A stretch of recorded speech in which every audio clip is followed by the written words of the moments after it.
आप देख रहे हैं दी इंडियन न्यूज़, मैं हूं प्राची तिवारी।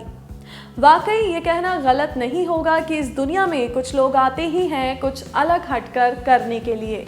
अब हमारे देश में ही देख लो, एक से एक बढ़कर टैलेंटेड महिलाएं हैं। लीक से हटकर कुछ अलग करने का इन महिलाओं का जज्बा ही तो दूसरी महिलाओं के लिए मिसाल बन जाता है। हम आपको बता रहे हैं 90 साल की रमा सतेंद्र खंडवाला के बारे में, जो कि देश की सबसे बुजुर्ग ट्रैवल गाइड हैं। इनकी उम्र 90 साल है और ये एक गाइड हैं। ये देश और दुनिया से आए लोगों को गाइड करती हैं और घुमाती हैं। 90 साल की रमा सतेंद्र खंडवाला को लोग प्यार से रमा बेन भी कहते हैं। आगरा में वो काफ़ी मशहूर हैं और भला हो भी क्यों ना, इस उम्र में भी वो बतौर ट्रैवल गाइड काफ़ी एक्टिव हैं और लोगों को गाइड कर रही हैं। गाइड भी वो कोई ऐसी वैसी नहीं है, बल्कि कई सालों का उनको एक्सपीरियंस है और इसी के साथ उनको कई लैंग्वेज आती हैं। मतलब टूरिस्ट किसी भी कंट्री का हो, रमा बेन उसे आराम से हैंडल कर ही लेती हैं। रमा सतेंद्र खंडवाला म्यांमार के रंगून में पैदा हुई थी। उनके पिता की ज्वेलरी की दुकान थी।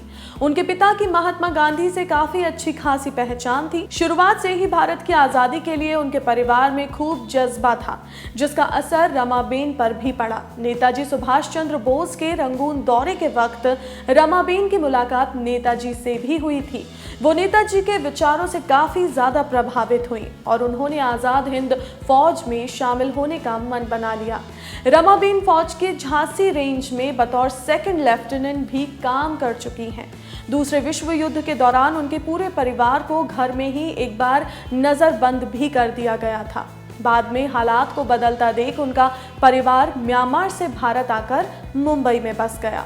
भारत आकर रमा बेन ने शुरुआत में नर्सिंग का काम किया, जिसके बाद भारत सरकार की एक ट्रैवल गाइड स्किल प्रोग्राम में उन्होंने भी हिस्सा ले लिया और जल्द ही काफ़ी कुछ सीख भी लिया।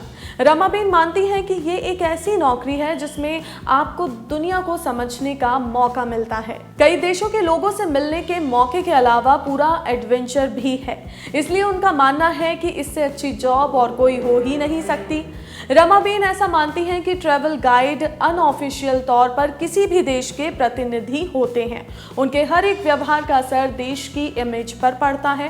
ऐसे में गाइड्स को सतर्क और संवेदनशील होना चाहिए। महिलाओं के बारे में भी रमा बेन की राय है कि ट्रैवल गाइड के प्रोफेशन में सिर्फ 17-18% ही महिलाएं हैं। उन्हें ज्यादा से ज्यादा इस प्रोफेशन से जुड़ना चाहिए। ये बात बिल्कुल सच है। अगर आप भी कभी बाहर घूमने गए होंगे तो आपने भी गौर किया होगा कि गाइड ज्यादातर पुरुष ही दिखाई देते हैं। मैं खुद कई जगह घूमी हूँ और मैंने भी आज तक महिला गाइड को नहीं देखा।